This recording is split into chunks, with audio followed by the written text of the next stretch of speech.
Hello and welcome. I'm Olivia, your safety trainer, here with today's lesson on electricity, working on low voltage energized equipment. Before we begin, remember to sign off on your mobile device or online to receive credit for this training. If you feel the need to pause this video at any time to have a discussion, we encourage you to do so. During the maintenance of equipment, sometimes employees may need to work on a piece of machinery while it is energized. Working on energized equipment has the potential of exposing employees to harm, with the biggest danger coming in the form of electric current passing through the body or electrocution. To better understand the dangers posed by working on energized equipment, this lesson will cover the hazards, personal protective equipment, and safe work practices to follow to help ensure employee safety.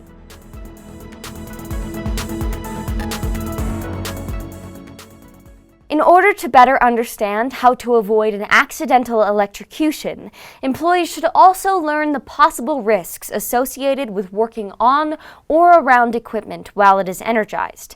When working on energized equipment, employees could potentially be exposed to the following hazards: electric shock, which could result in burns, which can scar, seizures, chronic pain, severe headaches, nerve damage, paralyzed limbs, other forms of brain damage, exposure to an arc flash that could lead to burns, and even electrocution or exposure to electricity that results in death.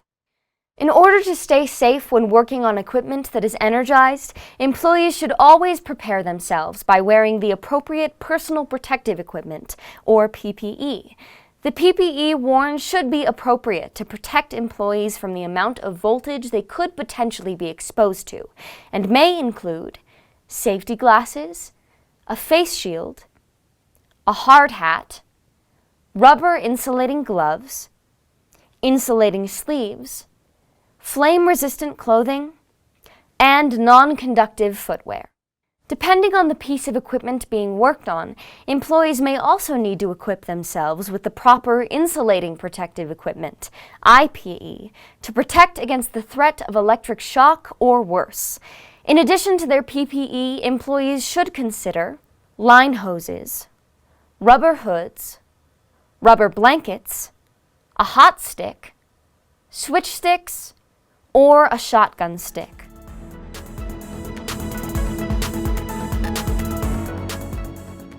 While working around electricity and energized machinery, your employer may have specific safe work practices to follow. However, the following are some general safety tips that will apply to most work areas. Before employees start to work on energized equipment, they should remove all jewelry and any other conductive material and tie back long hair. Inspect all provided PPE for damage and report damaged PPE to your supervisor. Do not wear damaged PPE. Approved insulated gloves should be worn for voltages in excess of 250 volts to ground. Inspect all provided insulated tools for damage and report damaged insulated tools to your supervisor. Do not use damaged insulated tools. Using damaged tools could result in injury. Ask your supervisor if you have any questions about the piece of equipment or system you are about to work on. Ensure that all required barriers have been placed around the work area to prevent unauthorized entry. When working around electric energy sources, employees should be careful to avoid clothing made from the following fabrics, unless it has been demonstrated that the fabric has been treated with flame retardant: acetate, nylon, polyester, and rayon.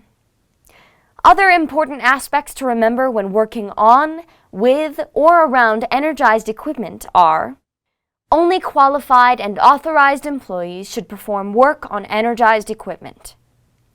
Be aware of your surroundings. Ensure all company procedures for the job are followed. Do not blindly reach for tools or equipment.